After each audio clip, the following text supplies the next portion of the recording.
May the peace of the Lord be with you. I pray that you will be filled with God's grace and blessings by listening and reading the Bible every day. I am Pastor 종선채.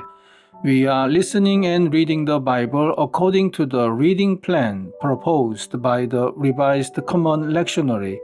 This year's reading plan is by year C. Today is September the 10th, Saturday after 13th Sunday after Pentecost. Today's readings are from Psalm chapter 14, Jeremiah chapter 4, verses 13 to 21 and verses 29 to 31, John chapter 10, verses 11 to 21, and from the Gospel of Luke chapter 15, verses 1 to 10. This is today's psalm. The fool says in his heart, "There is no God." They are corrupt. Their deeds are vile. There is no one who does good. The Lord looks down from heaven on all mankind to see if there are any who understand, any who seek God. All have turned away. All have become corrupt. There is no one who does good, not even one. Do all these evildoers know nothing? They devour my people as though eating bread. They never call on the Lord, but they are there, overwhelmed with dread. For God is present in the company of the righteous. You evildoers frustrate the plans of the poor, but the Lord is their refuge. Oh, that salvation for Israel would come out of Zion when the Lord restores his people. Let Jacob rejoice and Israel be glad. Amen. This is today's first reading. Look, he advances like the clouds. His chariots come like a whirlwind. His horses are swifter than eagles. Woe to us, we are ruined. Jerusalem, wash the evil from your heart and be saved. How long will you harbor wicked thoughts? A voice is announcing from Dan, proclaiming disaster from the hills of Ephraim. Tell this to the nations. Proclaim concerning Jerusalem. A besieging army is coming from a distant land, raising a war cry against the cities of Judah. They surround her like men guarding a field, because she has rebelled against me, declares the Lord. Your own conduct and actions have brought this on you. This is your punishment. How bitter it is, how it pierces to the heart. Oh, my anguish, I writhe in pain. Oh, the agony of my heart pounds within me. I cannot keep silent, for I have heard the sound of the trumpet. I have heard the battle cry. Disaster follows disaster. The whole land lies in ruins. In an instant, my tents are destroyed, my shelter in a moment. How long must I see the battle standard and hear the sound of the trumpet? At the sound of horsemen and archers, every town takes to flight.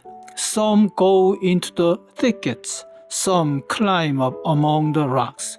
All the towns are deserted, no one lives in them. What are you doing, you devastated one? Why dress yourself in scarlet and put on jewels of gold? Why highlight your eyes with makeup? You adorn yourself in vain. Your lovers despise you. They want to kill you. I hear a cry as of a woman in labor, a groan as of one bearing her first child, the cry of daughter Zion gasping for breath, stretching out her hands and saying, Alas, I am fainting. My life is given over to murderers. Amen. This is today's second reading. I am the good shepherd. The good shepherd lays down his life for the sheep. The hired hand is not the shepherd, and does not own the sheep. So when he sees the wolf coming, he abandons the sheep and runs away. Then the wolf attacks the flock and scatters it. The man runs away because he is a hired hand and cares nothing for the sheep. I am the good shepherd. I know my sheep, and my sheep know me.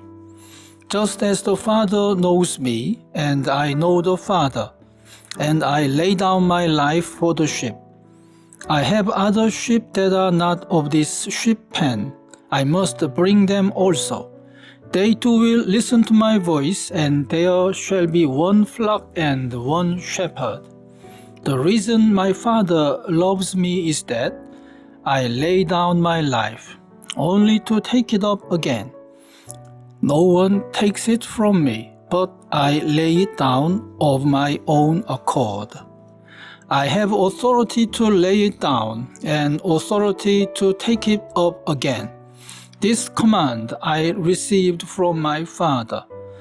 The Jews who heard these words were again divided. Many of them said, "He is demon-possessed and raving mad. Why listen to him?" But others said, "These are not the sayings of a man possessed by a demon. Can a demon open the eyes of the blind?" Amen. This is this week's Gospel reading. Now the tax collectors and sinners were all gathering around to hear Jesus. But the Pharisees and the teachers of the law muttered, "This man welcomes sinners and eats with them." Then Jesus told them this parable. Suppose one of you has 100 sheep and loses one of them. Doesn't he leave the 99 in the open country and go after the lost sheep until he finds it? And when he finds it, he joyfully puts it on his shoulders and goes home. Then he calls his friends and neighbors together and says, "Rejoice with me, I have found my lost sheep." I tell you that in the same way, there will be more rejoicing in heaven over one sinner who repents than over 99 righteous persons who do not need to repent. Or suppose a woman has 10 silver coins and loses one. Doesn't she light a lamp, sweep the house, and search carefully until she finds it? And when she finds it, she calls her friends and neighbors together and says, "Rejoice with me, I have found my lost coin." In the same way, I tell you, there is rejoicing in the presence of the angels of God over one sinner who repents. Amen. This is the word of God for today. Thanks be to God. The Lord bless you and keep you. The Lord make his face shine upon you and be gracious to you. The Lord turn his face towards you and give you peace. Amen.